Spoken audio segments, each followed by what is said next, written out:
안녕하세요. IM 피부닥터입니다. 오늘 시간은 이제 막 노화가 시작되는 30, 40대 분들 조금 더 범위를 좁혀가지고 한 번도 이런 항노화 시술을 받지 않은 30, 40대 여성분들에게 피부과 전문의 3인이 추천해주는 시술에는 어떤 것이 있을지에 대해서 이야기해 보도록 하겠습니다. 자, 재경 원장님, 초아 원장님 안녕하세요. 안녕하세요. 이재경 원장입니다.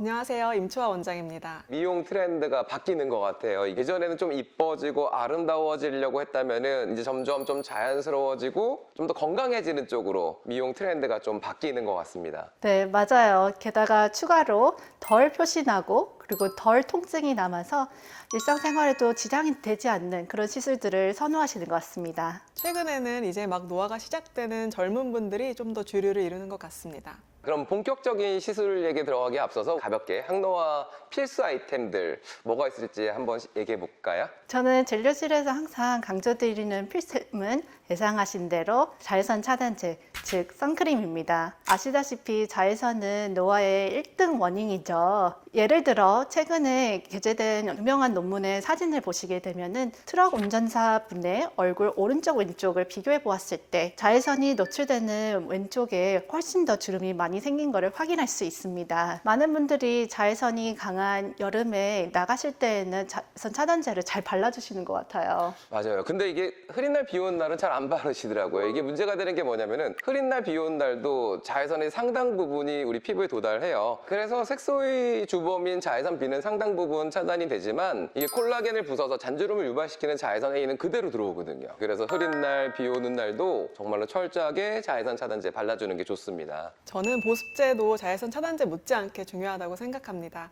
나이가 들면서 피부에 있는 천연 보습 인자들이 빠져나가게 되고 아토피 피부와 같은 피부 장벽 변화를 보이게 되는데요. 그래서 피부 노화가 시작되는 30세 이상부터는 가급적이면 세라마이드 성분이 들어있는 아토피 보습제를 하루에 2번 충분히 발라주시는 게 좋다고 설명드리고 있습니다. 네, 맞아요. 이게 자외선 차단제 보습제 정말 중요합니다. 거기다가 바르는 비타민 A, 레티노이드도 굉장히 좋은 항노화 아이템이 될 수가 있어요. 아쉽지만 이제 스테바는 우리가 못 쓰잖아요. 그래서 그 대신 이제 3세대, 4세대 레티노이드인 디페린, 아크리프 이런 제형들은 쓸 수가 있기 때문에 자기 피부에 맞는 그런 바르는 레티노이드 하나 정도는 가지고 있으면 좋겠죠. 그러면은 이제 오늘의 메인 주제, 막 노화가 시작되는 그런 젊은 여성분들에게 추천해드릴 만한 시술 뭐가 있을지 우리 그럼 각자 한 가지씩 좀 얘기해 보도록 할까요? 원장님께서 먼저 말씀해 주시겠어요?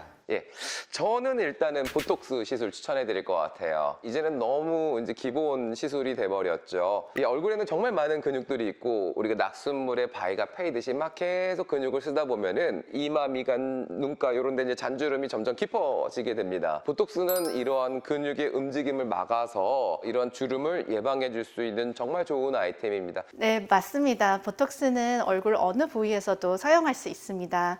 하지만 개인적으로는 주름 예방으로 가장 효과적인 부분은 이마, 미간, 그리고 눈가 해서 상안면이라고 생각합니다. 보통 주름은 엄마 쪽을 많이 닮기 때문에 우리 엄마가 이쪽에 조금 주름이 있으시다 하시면은 30대 초중반부터 예방적으로 보톡스 시술을 시작하시는 걸 추천해 드립니다. 보톡스 치료의 단점이라면 효과가 나타나는 기간이 한정적이라는 건데요. 보통 잔주름들은 3, 4개월 후면 원래대로 돌아옵니다. 하지만 저는 얼굴의 근육들은 트레이닝이 된다고 생각을 해요. 예를 들어 우리가 미간주름을 보톡스 치료를 지속적으로 받아서 힘이 들어가지 않은 상태로 몇 년간 유지시켜주면 나중에는 보톡스 없이도 인상을 쓰는 것이 어색해지고 보톡스 치료 효과도 오래 지속되게 됩니다. 따라서 처음 몇 년간은 3, 4개월 간격으로 꾸준히 치료를 받으시는 것을 추천드립니다. 저는 이제 이 보톡스에 대해서 얘기를 했고요. 재경 원장님이 또 그 다음 추천 시술 한번 말씀해 주실까요? 저는 개인적으로 텐서마를 추천해 드립니다. 우리 피부의 대부분을 차지하고 있는 콜라겐은 30대 이후로부터 매년 조금씩 감소하게 되는데요. 40대 이후로부터는 20%나 감소하게 됩니다. 그러면서 주름도 생기고 피부가 푸석푸석해지고 힘없이 탄력이 줄어드는 등 피부 노화가 생기게 되죠. 물론 피부 재생 방법은 정말 다양해요. 근데 대부분의 시술은 너무 아프고 그리고 표시도 많이 납니다. 그래서 항노화를 처음 접하시는 분들, 이런 분들이 처음부터 너무 아픈 시술을 하게 되면은 시술에 대해서 지치고 질려서 앞으로의 시술을 피하고 어려워하는 경우가 많습니다. 그래서 저는 통증을 최소화하고 바늘 자국이나 멍이 되지 않는 텐서마를 추천해드립니다. 초 원장님도 동의하시나요?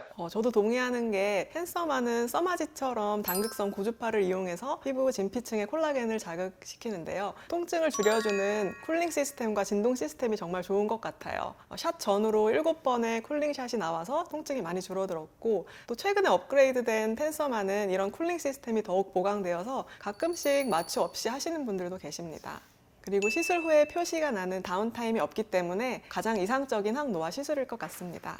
네, 맞아요. 저도 완전 두 분 말에 공감. 그런데 이게 또 텐서마가 단점이 효과가 나타나는데 너무 오래 걸리잖아요. 보통은 이제 3, 4개월 동안 서서히 콜라겐이 만들어지니까 피부 회복도가 확 바뀌는 그런 시술들이 아니에요. 그래서 조금 그거를 노리시는 분들은 좀 실망할 수 있지만 정말 받고 나면은 그 다음날 피부 보습제를 많이 바르고 푹 짠 기분 좋은 느낌의 피부 결을 가질 수 있다는 거는 또 즉시 효과도 있다는 그런 뜻도 될 것 같아서 기대해 보셔도 좋을 것 같습니다.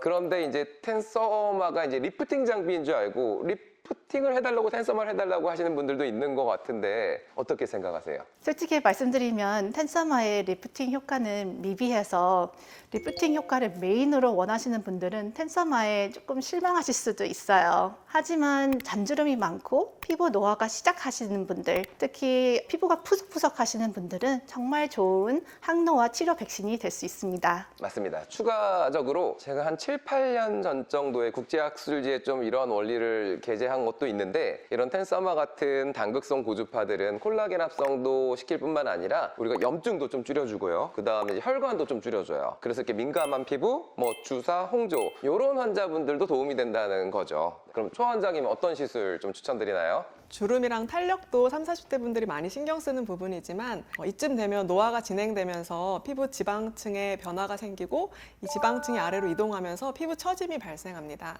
이제 막 처짐이 발생하기 시작하는 30, 40대의 경우에는 울세라나 슈링크 같은 하이프 장비로도 충분한 효과를 볼 수 있습니다.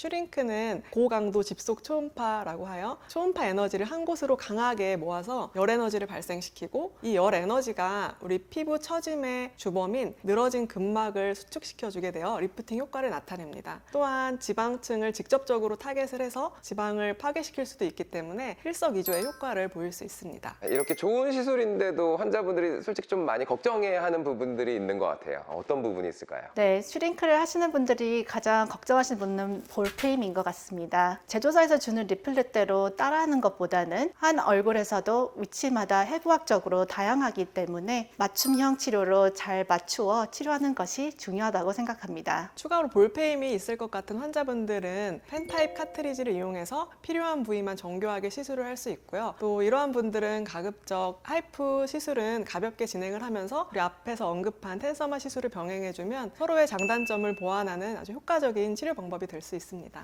거기다가 이제 저 같은 경우는 하이프 시술의 효과를 조금이라도 올리기 위해서 턱라인 스킨 보톡스를 좀 같이 해요. 원장님들도 아마 같이 하시는 것 같고, 이렇게 우리가 이렇게 밑으로 쭉 잡고 있는 근육의 긴장도를 스킨 보톡스가 쫙 풀어주면은 하이프 효과가 훨씬 올라가는 것 같습니다. 이번 시간에는 두 분 원장님과 함께 우리가 30, 40대, 그러니까 막 노화가 시작되는 그런 젊은 여성분들에게 어떤 시술이 필요한지에 대해서 알아봤어요. 일단은 자외선 차단제를 잘 바르면서 보습제를 충분히 바르자. 거기다가 이제 이 위쪽은 주로 스킨 보톡스로 유지를 하면서 아래쪽은 텐서마 시술을 통해서 젊음을 유지해주자. 그러다가 이제 처짐이 시작할 때는 하이프 같은 시술도 같이 병행을 해주면 좋다. 이런 결론 맞죠? 자, 우리가 이미 이제 노화가 진행돼서 어떤 좋은 시술을 하더라도 어릴 때부터 차근차근 노화를 예방해주는 것보다 더 효과적인 건 없다라고 생각을 합니다. 항상 그렇지만 가장 늦었다고 생각할 때가 가장 빠를 때인 것 같습니다. 자, 이상 IM 피부닥터였습니다.